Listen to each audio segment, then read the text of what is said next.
ये सिर्फ व्यूज़ के लिए नहीं है, ना ही मुझे इस विषय में दिलचस्प है और ना ही मैं किसी का समर्थक हूँ, ना ही किसी के अगेंस्ट। वीडियो डाला था एक, जहाँ अपनी मन की बात बताई और हिड़मा के बारे में कुछ कहा।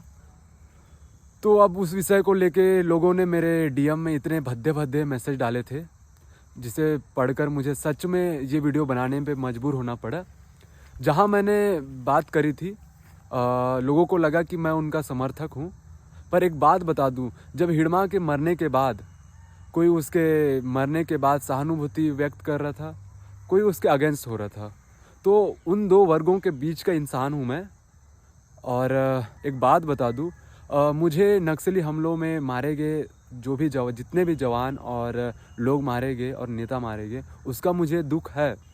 पर उन दिनों जब आदिवासियों पर किया गया जुल्म, अत्याचार, असहनीय पीड़ा, यातना देकर की गई हत्या, इसका जिक्र कहाँ हुआ है अभी तक?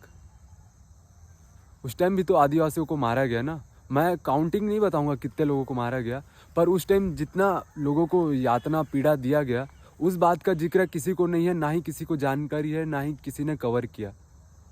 इसलिए मैं कहता हूँ कि कुछ ही जानकारियों को सुनकर, जो अक्सर मीडिया बताती है या चर्च में क्या बोलते हैं, टीवी पे आता है, उस बात को सुनकर यहाँ जो रहे नहीं हो, वो कमेंट ना ही करो तो ज़्यादा बेहतर है। दूर शहरों में बैठकर कमेंट करना भले आपके लिए आसान होगा, पर जो यहाँ रहा है उसे वास्तविकता से वो अवगत हो चुका है।